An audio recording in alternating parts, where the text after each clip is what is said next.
Welcome to the first collaboration between Marymount Manhattan College and the Carnegie Council for Ethics and International Affairs. We are so delighted to welcome special guest Sana Mustafa to speak with us today. But first, let me say a few words about Marymount Manhattan College's Social Justice Academy, which is co-sponsoring this event with Carnegie Council. I am a professor here at Marymount Manhattan College of Journalism and also a senior fellow at Carnegie Council. And so we are so excited to bring these two organizations together to focus today on a very important issue in the world, the forced displacement of people. We can talk about it in many different forms, and we can't wait to hear from you. But I want to tie it to our Social Justice Academy called Great Migrations, which begins with the question, as a global community, we face a choice. Do we want migration to be a source of prosperity and international solidarity, or a byword for inhumanity and social friction? That quote and comment is from Antonio Guterres, United Nations Secretary General, and really has led us here at Marymount to question across disciplines, across classes, across professors and students about who we are and how we respond to the crisis of our generation, one among many, but such an important one. This Migration Academy is all semester long, and we thank the students and professors who've come to share our thoughts today. And we thank Carnegie Council for helping us put this on YouTube. Welcome to everyone online. We are live tweeting with my fellow co-host, Nick Vozdev of Carnegie Council, Senior Fellow. He is live at Doorstep Podcast, and he is taking questions and live tweeting. So please, if you are on YouTube joining us, also you can go online at Doorstep Podcast and share your quotes and comments and feedback. And we welcome that, and we welcome your thoughts, because this conversation should not just stay in this room. It should be part of a global conversation. And this is what I hope that we're starting here with this collaboration with Marymount Manhattan College and the Carnegie Council. So on to our speaker, and why you are all here. You are here to hear from Sana Mustafa, and she is a movement leader in the forced displacement sector and a feminist human rights activist fighting against systems of oppression in Syria and around the world. Sana's work has been informed by her experience as a brown, queer, Arab, and forcibly displaced woman. After being forcibly displaced by the Assad regime, Sana led the establishment of global efforts for the representation and inclusion of forcibly displaced persons, such as the Global Refugee-led network. Sana is currently Chief Executive Officer of Asylum Access, where she leads the organization's work to dismantle decades of colonialism, fight for self-representation, and build intersectional coalitions to demand human rights for all forcibly displaced people. Thank you again for joining us, Sana, on this important occasion. Thank you, Tatiana, for having me, and for all the students to be here and those who are tuning in, and for the college, Marymount and Carnegie for hosting me. I'm very excited for the conversation, and having gone to school in the US and I have had my own experience, it's nice to be back to the space to discuss these conversations. So I wanted to start with Asylum Access and your work there, and then maybe take us back through that to understand how you came to Asylum Access, because certainly as part of your profile, your experience has really shaped everything about you and everything that you do, which I think is wonderful, and wonderful for our students to hear, right? That your experience has shaped your career and your life and your passion. Could you take us through that? It's a journey. It has been a journey. And I think for me, it started very early on in the household that I was brought up in. I was born and raised in Syria into a very political family living under a dictatorship. The Assad regime dictatorship has been in place for decades. And my father was born into it, and I was born into it, and many now kids are born into it. And at the time, there was always this constant navigation of existence in the private space and the public space. The private space for us was our home. Our house was the place where we would have discussions and examinations, and I would witness my dad organizing and mobilizing and having, organizing very informal, secret political discussions with his friends, and I was very young at the time. And but at the same time, like I was very aware of being censored.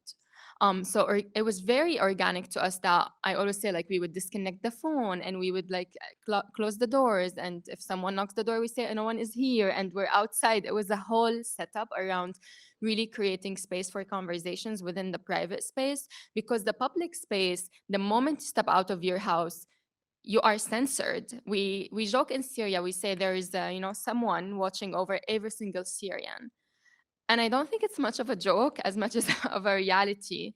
and and that's a reality because not only of those perceptions, but because of living it. So many Syrians throughout the years have been forcibly disappeared by the Assad regime for even thinking about questioning the existing structure and oppression. And so I think being born into that and being fostered in that environment, while at the same time being constantly indoctrinated in schools, different propagandas and like all different propagandas, it really planted in me lots of tools to continue to examine and critically think about my environment. And for us as a family, that translated when the revolution started and the Arab Spring. Started in 2010, in Tunisia and Egypt, and then arrived to Syria in March 2011, it wasn't a question for us being part of this and leading this and mobilizing. It was the organic, the immediate thing to do. And we knew I don't think we were naive of knowing that the price will be very, very, very, very high.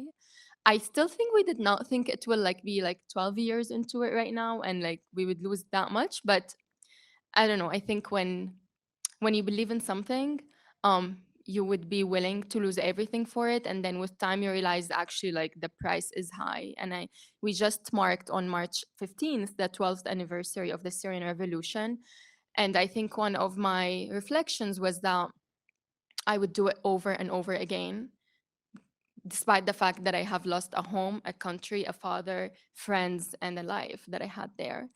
um, and for me, that's what really brings me into existence. When the moment my father was forcibly disappeared by the Assad regime on July 2nd, 2013, we had become, my family and I had become forcibly displaced persons by the Assad regime, also known as refugees. um, and that moment, for me, it also, I always say, like, I thought when was forced to flee Syria that your fight is over in many ways. But you just, as I landed in the US, I realized that actually my fight just started. Because, again, as someone who examines or thrives and tries to really examine her existence constantly, I immediately lived the exclusion in the system. I was in DC at the time seeking my asylum, and the refugee crisis had just started in Europe, and people, like, I would be invited to attend panels about refugees, and I'd be sitting in the audience and like, really, a white dude from DC talking about what does it feel like to be a refugee and the solution for my communities. It did not make sense. It's like, and so it was very, like, was like, what? But for me, it was very obvious. And the fact that it was going on, like realizing it has been going on for decades, it really shocked me that has it not been that obvious for others? Like, what am I the first? Like, how come I am the first to address this even? So it was really organic for me to be able to realize that no, this is not, I did not flee that and lose everything to come here to be excluded and deprived from my rights. Absolutely not. And then, of course, realizing on top of it, all intersectional systems of oppression, from race to class to gender to ethnicity. I mean, the US thrives on those colonial systems, imperial systems. And so all of that really made me expanded my horizon, if anything, and expanded my understanding and awareness that my fight is intersectional and the systems of oppressions are rooted in the history and they continue to manifest today with all different shapes and forms. And my fight for rights is across all of those systems. I think that is such an important comment for what we're studying here at Marymount. I think that in every class, we're studying that intersectionality of oppression. We're tackling colonialism and colonial structures and how they exist today and how we need to talk about them. Tell me, you mentioned that they weren't really acknowledged in the panels. Do you feel that was 2013? Yeah. We're 10 years later. Are they acknowledged today? Um, I mean, aside from here at Marymount Manhattan College. Yes, yes. um, I think so. I mean, first, I think I'm not a historian. I wouldn't say I'm an academic person per se at all. I'm very much field grassroots, like doing person. Yet I think and I believe it's very important to understand where things come from, to understand why we are where we are. And again, I think for me, it started my personal experience with all the legacies of colonialism and racism in the system. It was personal for me living it. So I had to go back a bit and understand how did it start, you know.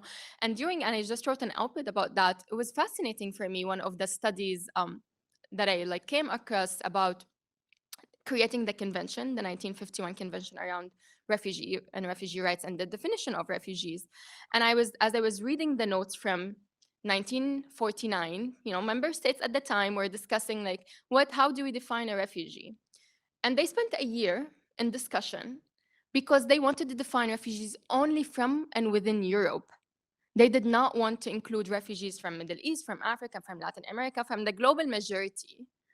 And that was the foundation of how we define refugees, and it passed. It took only until 1967 until the definition has become universal and including refugees worldwide. And for me, it was like, oh my God, duh, that makes so much sense. I felt it, I knew it, here we are. And I mean, it sounds like, and again, I'm saying it in a very informal way because it is not intellectual. I'm not talking about like something not accessible. These are facts. And people say, I argue. I don't argue. This is a fact. These are documented meeting notes that have been discussed during that meeting at the time. And so for me also to live now in my work, the legacy of this system. So this perception of refugees being security threats, refugees being a burden, and the racist perception of who deserves access to legal rights and to dignity and who doesn't, it's still until today. And the way we look at aid, if we see where money comes from, the money flows from the global north to the global south. It's still this way. It's not two ways around. Decisions around forced displacement and humanitarian and development issues and peace building, it happens in Geneva and New York. And none of the issues happen in Geneva and New York. I mean, still, until today, we're talking about this. Even knowledge production, if we talk about academia, still, it's mainly global north focused, and it is by people in the global north, and it's mainly in English. So we're still talking about not even legacies, like this system is alive.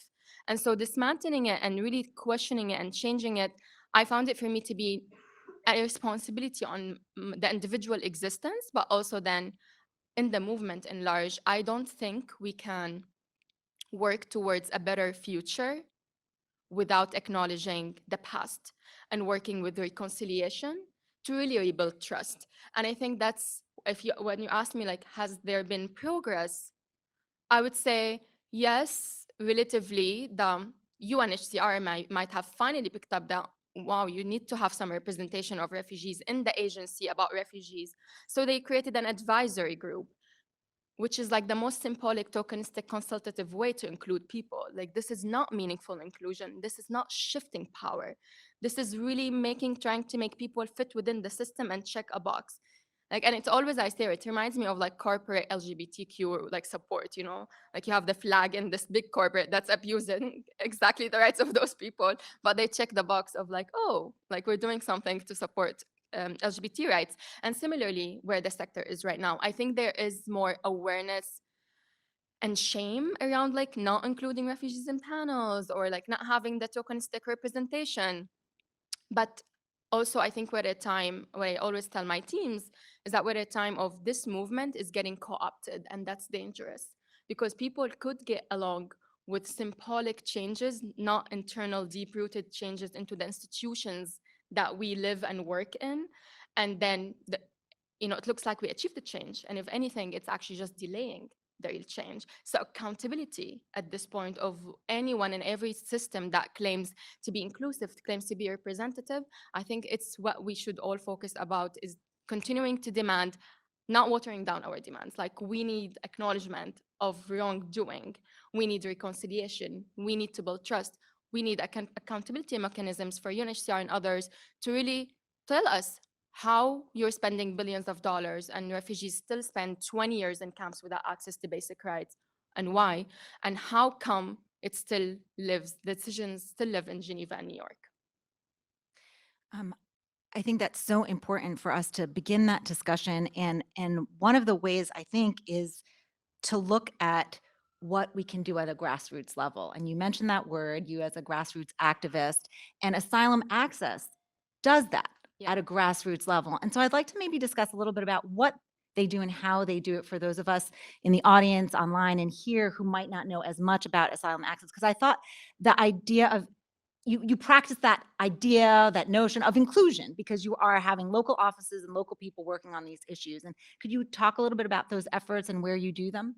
Yeah, absolutely. So Asylum Access is a global collective of different locally led and run bodies of work that focus on refugee rights.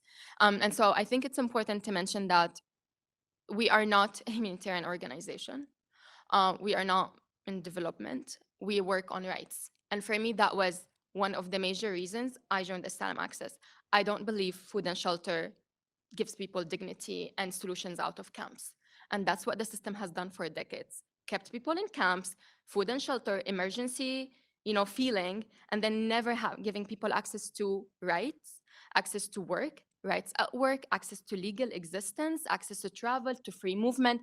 I mean, we're really talking about basic human rights that most refugees don't enjoy because the system does not think this is important. They think it's too political to ask for rights. And so, what we do at Asylum Access, we demand rights. We create laws that will bring about rights. We do detention release. We do employment disputes. We do housing. We do education. We do access to health. It's all focused on rights. And I always say, if it wasn't for my ability to exist legally in this country now, having had access to education and the right to work, I just simply would not be here. You would have given me all the food baskets that you want. It won't get me here. And so that's what we do. We believe in rights, we fight for rights, we demand rights. And I think how we do it is what I want the sector to think about. We are very socialized into just asking about the what, and always the what justifies the means. And so you hear a lot of the NGOs, we have reached 1 million refugees with certain services. Amazing impact. And that's usually what gets donors, what gets everyone thinking like we've changed the world. My immediate second question, how? Did you do it with dignity? How did the people feel while you were treating them, actually? Who did it? I mean, is it the same people? How are you not taking power in the name of empowering people? Because that's the reality right now. Most of the people who work on forced displacement, it's funny, they say it's conflict of interest for refugees to work on refugee rights, while it's not conflict of interest for them to make money because I exist. It's on, I mean, it's so obvious, Tatiana. It's so obvious. For me, it's like, isn't it so obvious? Like, am I asking a difficult question? Isn't it like a basic question? And apparently, the obvious is the thing that no one states. And it's also, there's something I think about making a perception that things are complicated, so you never question them and you never demand change. Because things, I mean, immediately when you ask any politicians about something, they say it's complicated. And sometimes it's actually not that complicated. And so at Asylum Access, what we've been doing is examining how we go about the work we do. How do we ensure that our work is not taking power in the name of giving power to people? How do we ensure that we are different? We are 120 people around from all around the world, different backgrounds. So how can we ensure that our work is actually culturally informed and, most importantly, trauma informed? Our partnerships, and I think that's what's really missing. I constantly, every single conversation I have with UNHCR about any topic of work, I leave the conversation triggered and traumatized over and over again, because zero, zero, zero trauma informed in thinking. Zero thinking of like, trust has been broken, this needs to be built. Zero thinking of like, I do not want to be called a person of concern. Like, uh, what? I'm the problem? The system is the problem. And then having to fight constantly to change it, and being, and people being defensive, and you being questioned of like why you're fighting those things. And I think that's why, again, your how matters. And also I want to ensure that my team feels valued and respected. And I think that's the major issues with the sector is that there's normalization of employees being paid nothing because you're doing a mission driven work. And that's exploitation. Like, that's not okay. And it's only been this way because, again, if we look about missionaries that went to South Africa, and if we look at who actually has been doing this work, it's mainly white people who have money, who like, I can volunteer and run an NGO, and then someone else makes money, or there's a trust fund, or there's something. So there has been normalization for all different reasons of not being paid equitably.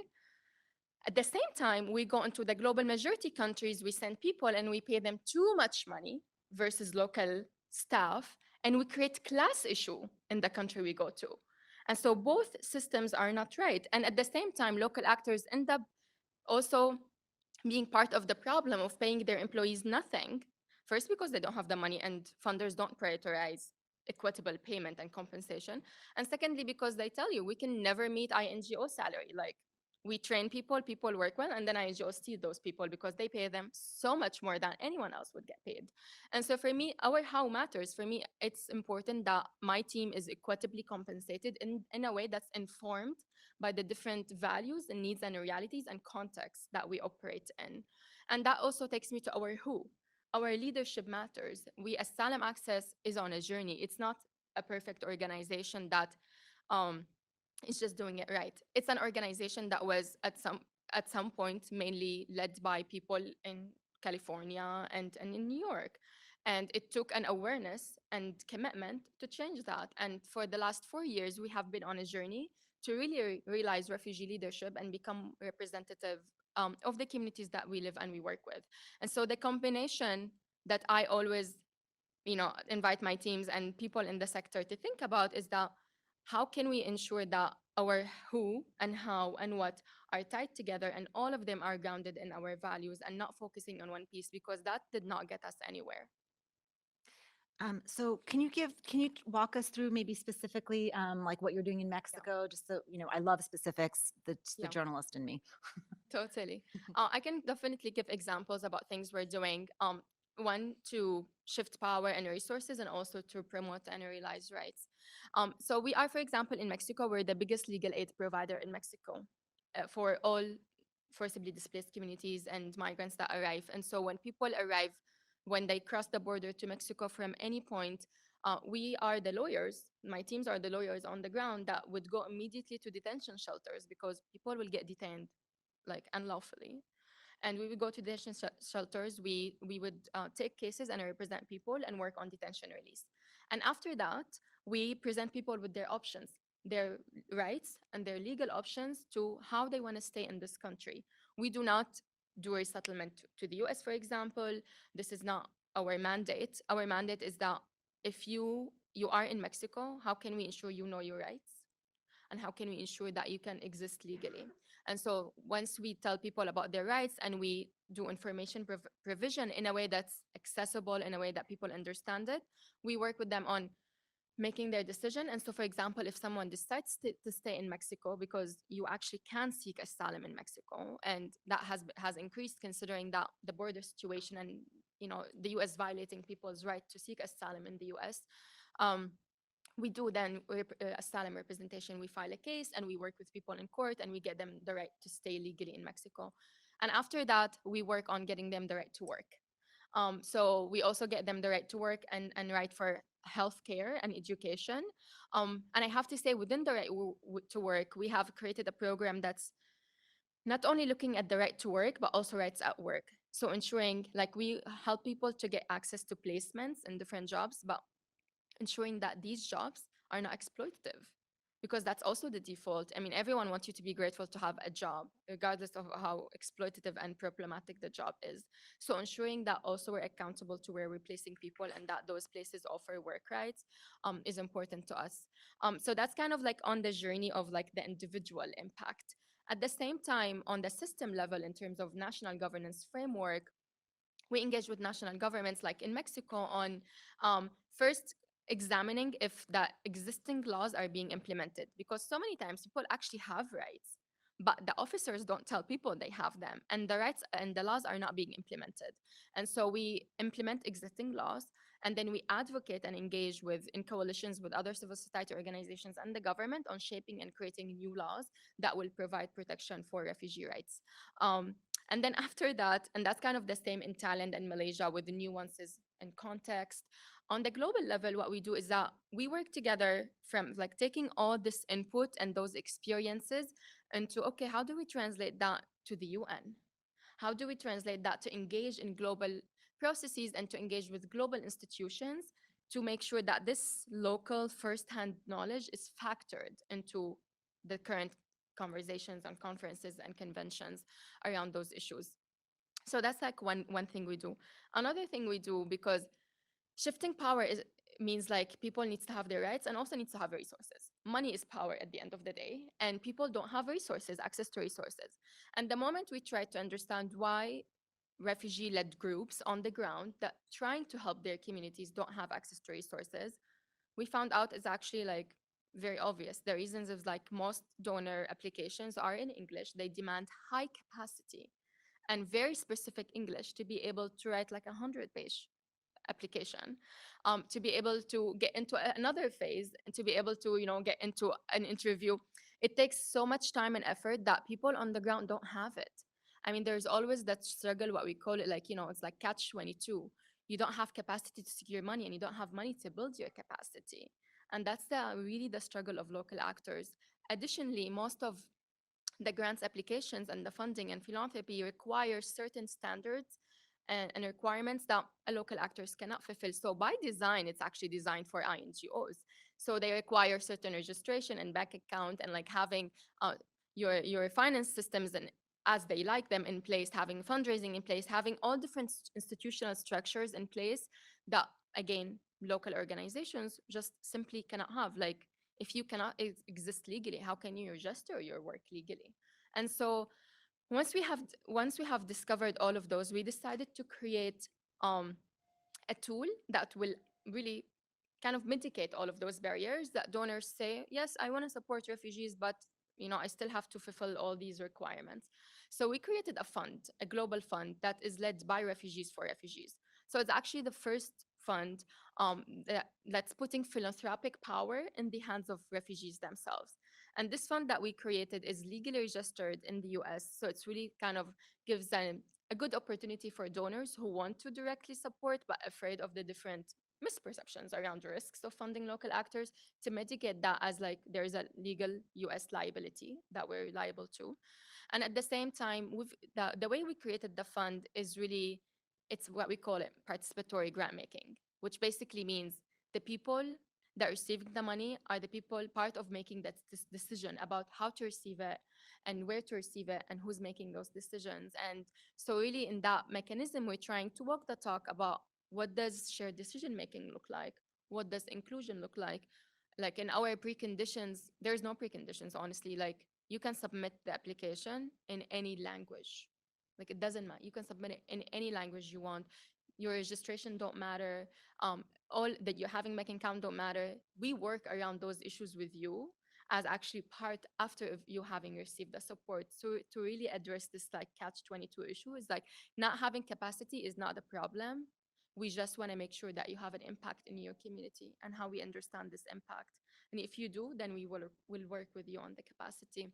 And so that's also a fund that we've launched 2.5 years ago. And it's difficult.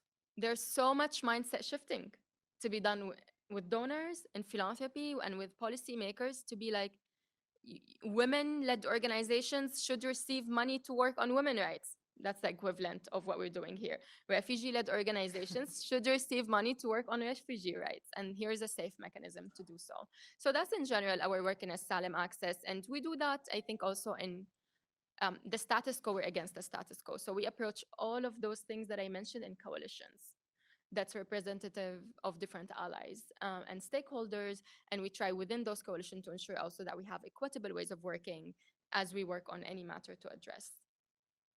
Um, I want to just ask one question and then open it up to the audience because this is also for all of you.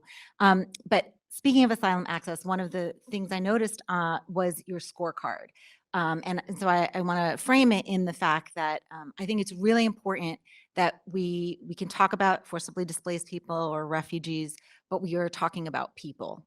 And we are talking about people, as you say, that want to work and have access to education for their children and have access to healthcare to take care of themselves, right? These are human beings. And I think sometimes in the language of saying refugee, that gets lost. Yeah. But you have this scorecard, which I thought was fascinating because, your point, in the reading I was doing was that people want to work, right? People want to work and to create a life, right? To create a life. But you can't create a life if you're not allowed to even start your life. And so the scorecard is really interesting because it takes into account the frameworks available in each country and which countries are doing better and which countries are doing worse in allowing refugees to start their life. And so can you talk a little bit about that scorecard and your goal with that and Yeah. impact? Yeah, that was absolutely one of the projects our founder and former CEO, Emily Arnold Fernandez, have thought. She cares a lot for refugee rights specifically and constantly thought about, well, every time we talk about refugee rights, there is resistance and there is like all this misinformation around what country is doing well and the different models out there and the different rights that people have access to when it comes to employment in those countries. So it was, we were the first to actually demand refugee rights and then to demand rights at work. And so we had to create a tool, an academic research tool, and we did that in partnership with many other institutions that's looking at, let's understand that, like, let's bring facts into life. And so like we looked at different countries where that host the majority of refugees, and we looked at employment laws and in terms of like what refugees have access to, and then the different initiatives and what actually people, what's being implemented versus what it's said exists. Because again, in many contexts, you will find out politicians saying that no, people have the right for this. And then in real life, you find like people don't even know it exists and don't have access to it, and it's not being implemented. So the scorecards have been a great advocacy tool to really being like, no, here you go. This is an evidence that, rights in Jordan, on 100,000 work permits have been given to refugees, but only to work in agriculture and construction. So the Jordanian government would go and say, we have given refugees the right to work. But the nuance of it, the right to work has been given only to work within certain sectors that emphasize like low skilled refugees. And we don't know about the rights within those sectors even to start with. And I think so. I view it as an important accountability mechanism. Um, and I think, the hope is, I think if we take it into other rights, the tool of scorecard, you will realize that unfortunately the reality goes across all different rights, that there's a huge difference between rhetoric and implementation. And that's hopefully an accountability tool will help about bridging these two together. Absolutely. I am going to ask if there's any questions and look around, and you can shout your question and I'll repeat it into the mic. Yes. Uh-huh.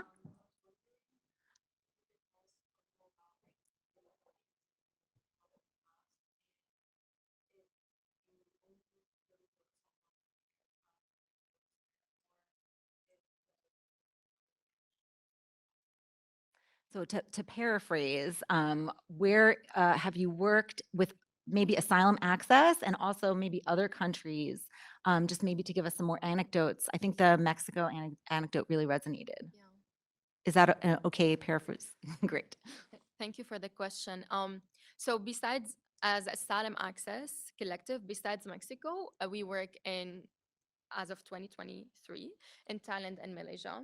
And so these are the other two countries where we are very closely engaged with the governments, I would say, especially.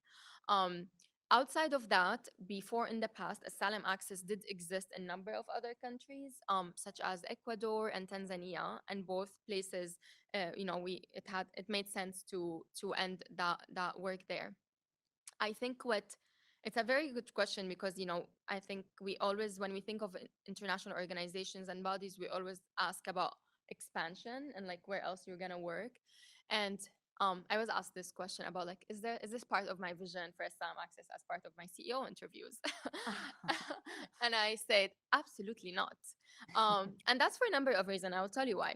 First, I don't believe that it's the right model to go to places and try to fix them.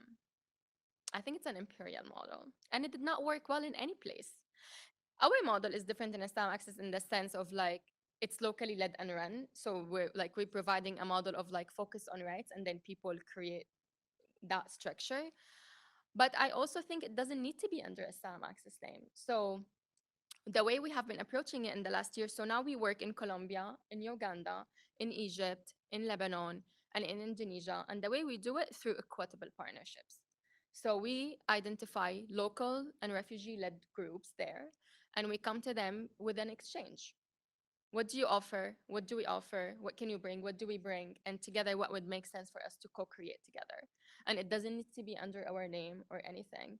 And I think for me personally, I think that's more in line with my values. And I think with the organization, we have realized that's more in line with our values of shifting power and resources and not, you know, not taking credits for something that we shouldn't be taking credits of, and also making sure that it's not about us, that the solution is local, because when the pandemic happened, NGOs left, like evacuated their staff. Who was left to deal with the communities? The communities themselves. Like you just don't not gonna leave your community. You can't leave your community. And same with the earthquake now in Syria and Turkey. The communities were the first respondents. And so I believe that's the long-term sustainable solution to address these issues. Um, we talk at the doorstep at Carnegie Council, the point being that we're bringing international affairs to the local level. And I think that that's really resonating with me, this idea that it starts from the ground up. And any of the students in here who've taken political reporting with me know that I always talk about the importance of the individual at the local level. I am still looking for questions, but I'm wondering, since you asked that local question, is there something that can do, Yeah, we can do here in this a lot, room today at a local level? a lot. I think I always say, to start with the individual, like with ourselves. And it's not an easy one. It's not an easy one at all. Self-examination. Um, it's really we all, regardless of who we are and our different identities and lived experiences, we have a lot to unlearn and learn, because at the end we live in this system. In these systems, we have a lot of internalized oppression and racism and classism. It's just we all do in different ways, and it really, for it to transform into your group of change and then your institutional change and then to the outside change, it has to start from within. And so I invite you all to like do all the different needed learnings and unlearnings and having access to resources to think about what is my role. I think that's one of the major things I invite people who want to pursue anything within social justice work is like, why? Who are you for this cause? What is your added value? What is your role? How can you show up in a way that's actually ethical, that's actually equitable, that's grounded in values? And I think if everyone examine their role, we don't need to be talking about system change, because the change have started on an individual level. So I think starting that is important. And to make relevance to it in our current context, allyship for the refugee rights movement is not different from allyship within, racial justice movement. All of us, we question who we are, and we question of like, how can we show up for our Black communities and brown communities in a way that's really supportive, in a way that's we have examined our roots and our past and ancestry and all of that. And this is exactly the same here. I mean, racism within the US, it's global, and that is the foundation of the global humanitarian and development system. And so your examined allyship and on that, in this context, in the US context, should also be taken into global affairs. What does it mean? What is my role? How can I show up? And then the second thing is like, concretely, I always like invite, look in the room and see who's missing. It's like such simple exercise, just like you're working on whatever issue you're working on. Are the people that you're targeting here? And are they here in what capacity? Because you can exist like there's a seat, but a seat is different than decision making seat. And so really questioning who's in the room and how the room is safe for them. How am I playing my role in ensuring that I'm doing what I can to create a safe room for them, and ensuring that they are in place of decision making and they have the opportunity to weigh in. And then taking that into an institutional level, like who has access to education? Especially in the US, it's one of the biggest issues, and not only for refugees. All different communities suffer from having access to education, and for especially for forcibly displaced communities, it's really the way forward, having access to education. And if it wasn't for a scholarship that I was given, I genuinely would have not made it. Like, this country, you need education, especially when you have nothing else, when you don't have wealth, and you don't have, when you're not, when you don't have the right color, the right shape, the right, amount of money in your bank account. Education is instrumental. So having access to that. And then, as universities doing scholarships, which I know you're doing here and other institutions, but the need is great, as we all know. And then the last thing I would say about knowledge production. Knowledge production is a thing that we really struggle with in my sector a lot. When we look at academic, everyone wants research of evidence generation around this work, and wants research around economic rights, and wants research about all different things. The issue is that most of this research is produced by global north institutions from a global north lens, exclusive of the persons on the ground, really exclusive of, it does not bring about real solutions. It brings about the same set of recommendations that I promise you read in every single report. Um, and so, similarly to how we're trying to decolonize our sector and really look at our who we are, our ways of working, what we do, I think academia, especially within the knowledge production section, needs to examine that, because increased inclusion and increased representation and thinking about why thinkers in the global majority are not part of my institution, why they don't have access to be able to produce this knowledge.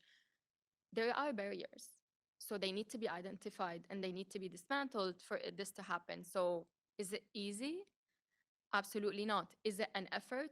It, especially for all our institutions, is going to take a very serious commitment and effort to and do a lot of our internal processes and systems and procurements and the questioning all of that. But it's very doable, and sometimes you will be surprised. I have been surprised of, like, the solution sometimes is just you actually have certain conversation with certain person and you realize, oh, that was like not a legal requirement, that's like a perception that system has created that I need, but it's actually not needed by law.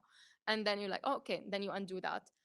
Or all different policies. So examining that and really changing internal institutional systems to be able to allow inclusion to happen, and that would reflect on the outcome, in this case knowledge production.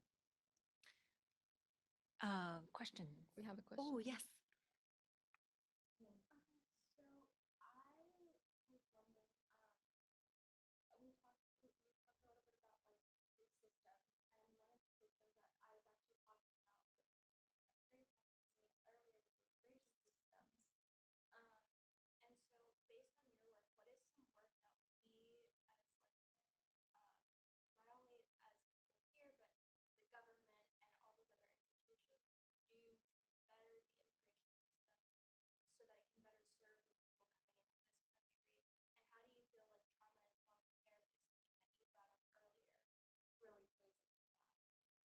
Thank you so much for the question. Yeah, so let me paraphrase in case it wasn't heard online.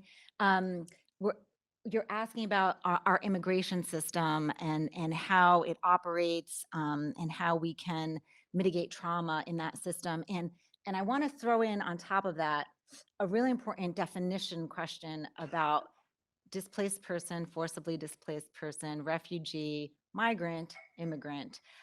If we can just maybe I should have started that with that. So, but like if we could just backtrack a little and talk about the difference between that, and then answer that question, because I do think we need to understand the terminology. I read a really interesting article in the Columbia Journalism Review that talked about how journalists, and I'm always self-critical of journalists as a journalist, we can do better too, and we'll talk about that in a second. But we misuse the word migrant. Mhm. in media. And so if we can start with maybe definitions and then go to your question. Is that all right? Is that paraphrase okay? Thank you. Thank you for the questions. I think very excellent. Two questions. Um, I would start with terminology. Terminology is political. Language is very political. And so it's not random that some people are called refugees, others asylum seekers and stateless, and others economic migrants. Mm. Um, I think I will talk about like why the system defines this way. I mean, unfortunately, maybe the one fact is that within the legal frameworks, sometimes you need some of those definitions to have access to certain rights and frameworks. We can absolutely question those frameworks and rights and systems that you have to go through. But I will be just talking about language, not within the legal framework that will allow you to have access to it. I will be talking now about language in terms of like how it shapes those rights and how we talk about it as communities and in my sector and in my work. At Asylum Access, we have thought a lot about the language of every time we say like refugees, some people be like, but what about IDPs? What about climate refugees? What about all of those things? And for us, we're like, yeah, like we mean all of those things. And so that's why we have shifted more and more towards the language of forcibly people of forced displacement or forcibly displaced persons. And I will explain very much why it was very intentional choice of terminology. The first is that we have put people first. So people of forced displacement, because before any label, you're a human. We hope so. And so we have put the people first. And secondly, it was like acknowledging forced displacement because it's not a choice. So it's not only displacement, even climate refugees. Oh my goodness. If we look about what started this climate crisis, it's absolutely the same systems. And so it is, and it's not a choice to stay at your place or not. And so having been taken this, will of power and it's being forced, I think it's really foundational to the experience. So that's why we're like, it's a forced displacement. And we understand that the way we understand it is that it includes, first, it's a self-identity, claimed identity. No system can give you this and take this away from you. And I think, and again, I'm not talking in the legal terms because at the end, when I have to claim for something, I operate in a system. But outside of that, so many people say like, I'm not sure if I am a refugee or not, or like a person of experience for displacement or not. But I'm like, no, no, no, reflect. If you think you are, you are. No one can take or give you this. And I think that's very important for people to really sit and live and be comfortable with who they are, and also like to not give anyone the power to label you.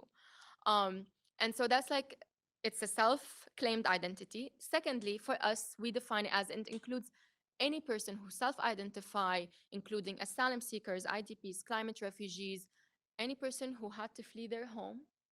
IDP is internally Internally displaced displaced person persons. for those of us Yeah. who might not. Because in refugees, like you have to have left the borders, the nation state border to become a refugee. And if you are displaced within your countries, then you're not a refugee, which actually doesn't give you access to many rights.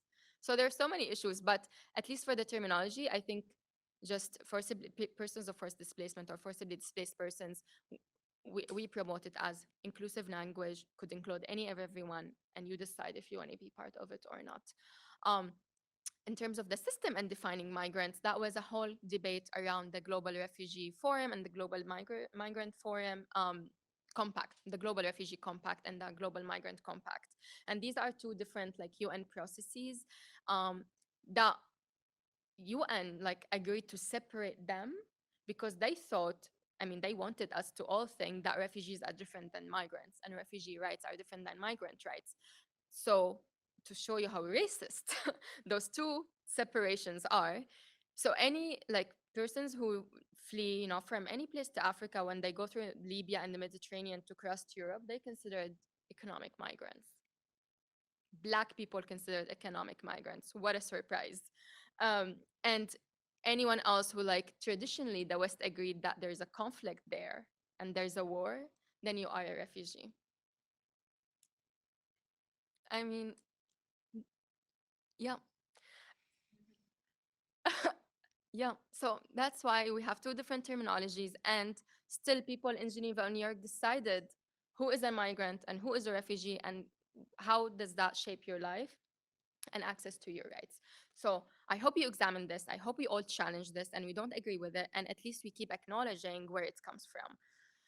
And then in terms of like the migration system in the US and what we could do to make it better, so many things. I mean, first and foremost, it's really did not start with Trump, by the way. It started with, it actually never, it's like, it goes way back and it hasn't ended.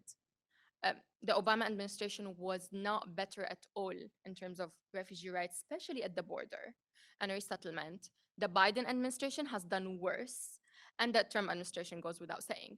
And so the three administrations, and I think like as young people also, we have the perceptions of like maybe things were better sometime and now things are worse or some. It's actually no, it's about the rhetoric. Just Trump spoke about it in a very blunt way. Others just masked it in other terminologies and not speaking about it. But the violations that are happening daily at the border between the US and Mexico are documented and are violations of international human rights and the different conventions that the UN has signed up on. So one of it is accountability. Like the communities, the civil societies in Mexico and in the US, they're coordinating and they're trying to bring together advocacy points to the administration. But to be honest, there is no political will or interest in really undoing any of the harm that has been done and the policies that prevent people from having access. So I think changing that, undoing that, and allowing people to have access to be able to come forward and claim asylum, it's their international rights. And that means like technically like they need to employ more people. I mean, they complain a lot, the federal government, about like not having enough staff to, I mean, and that goes on the border, like USCIS in general, the immigration services in the US is, overwhelmed. And even I have friends and community members in New York who have claimed asylum 7 years ago and they still have not gotten their interview, which means like for you to understand, means their life is like on hold, is pending until further notice. They can't leave the country. The work permits needs to be renewed. They can't see their family. And the same on the border. There's not enough staff, and they created few technologies that are really not working well. At the same time, and I really it's important distinguish to make how when there is will, things will change. With Ukraine, so many Ukrainian refugees arrived to Mexico to come to the US through Mexico. There was two lines at the border, one for Ukrainian refugees and one for all other immigrants from Latin America. And Ukrainian refugees had access to the US with legal rights. They are inside the US right now. Whereas there are people who have been waiting in the system for years, they still don't have access to. Is this bad thing? No, this is how it should be for everyone. We're not saying like don't do that. If anything is like clearly when there's will, things will happen. When there is political will, things will just show up and happen. But there isn't. So it's important to also name that and to ask for that to be fair to everyone, regardless of, again, race and gender and ethnicity. And in terms of the trauma informed, there is no priority at all in any of the institutions to create learning opportunities for their teams to understand who they're dealing with and working with. Everyone does like this, like government trainings on like psychosocial support or like how to talk to people. But these government trainings are really like a very like corporate, like they're not human, they're not really updated to even like the movements, the different movements that have taken place in the US and globally, the things that we have learned and unlearned. And so and there's no accountability mechanism towards any of that. So even if you like, how can you file a complaint even to start with if someone mistreated you? We don't have that within UHCR. Like even, where I am with all my privileges, when someone mistreats me or my colleagues within UNHCR, there is no clear accountability mechanism of how we can seek that. So imagine someone at the border being mistreated and abused by someone, by an officer. The accountability mechanisms are not accessible for people. And so that's also one of the major issues that the system needs to work on. I mean, we're bringing solutions forward, but again, the will is not there, the political will. I think political will wise, one of the ways I encourage all my students always is your right to vote for the people that do have the political will. Yeah. And I think that is one very important way that we can change, by being part of the movements that you say, but by also exercising our right to make what we want known to the people in power and not feeling that we don't have power. Um, We do. Let me ask for one last question because we are at our mark. Yeah. Yeah. This past Friday, Canada and the US made an agreement to divert asylum seekers, and in that agreement, Canada said that they'll build a refugee program to 15,000 migrants in Mexico, and it's supposed to help lessen the pressure at the US and Mexico border. But how do you, or in what ways do you think this new agreement will impact your organization's work?